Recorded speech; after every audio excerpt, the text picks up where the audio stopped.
वीरगढ़ के शाही महल में आज फिर सन्नाटा है, लेकिन यह सन्नाटा तूफान से पहले वाली खामोशी जैसा है। दरबार की ऊंची छतों के नीचे दो लोग आमने सामने खड़े हैं। एक तरफ समीर सिंह शेखावत और दूसरी तरफ रिमझिम। कभी हालातों से बंधा यह रिश्ता अब आत्मसम्मान और बराबरी की दहलीज पर आ खड़ा हुआ है। सीरियल रिमझिम के आने वाले ट्रैक में यह दृश्य कहानी का सबसे मजबूत मोड़ बनने वाला है। समीर के हाथ में राज दरबार के उस बड़े कक्ष की चाबी है, वही कक्ष जो रानी साहिबा के नाम से जाना जाता है, वही कमरा जो अधिकार, सम्मान और स्वीकार का प्रतीक है। समीर धीरे धीरे आगे बढ़ते हैं। उनकी आंखों में पछतावा भी है और उम्मीद भी, जैसे वह सिर्फ एक चाबी नहीं, अपना रिश्ता वापस सौंपना चाह रहे हों।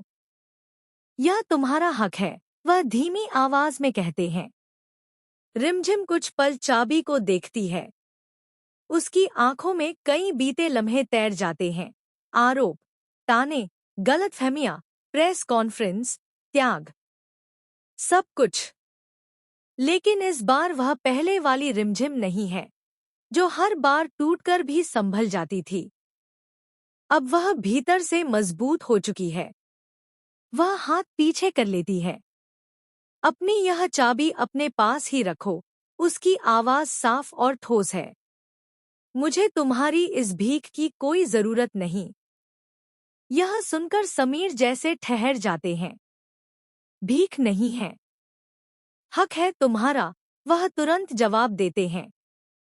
लेकिन रिमझिम की आंखों में अब झिझक नहीं है। वह सीधा सवाल करती है, अगर हक था तो अब तक क्यों नहीं मिला? जब फैसले लिए गए तब मेरा नाम कहाँ था?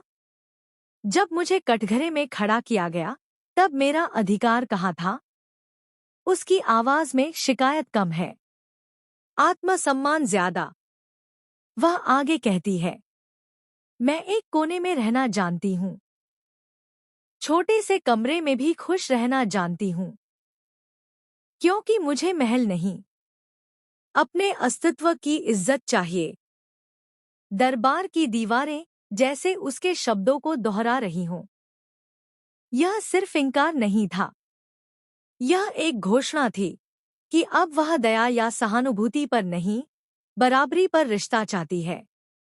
मैं अपनी लाइफ की रानी हूँ, वह स्पष्ट कहती है। मुझे किसी टाइटल की जरूरत नहीं और ना ही किसी महल की। समीर के हाथ में चाबी अब भी है, लेकिन उनका आत्मविश्वास ढीला पड़ चुका है। उन्हें पहली बार एहसास हो रहा है कि रिश्ता सिर्फ नाम या कमरे से नहीं बनता, सम्मान से बनता है, बराबरी से बनता है। महल में पहले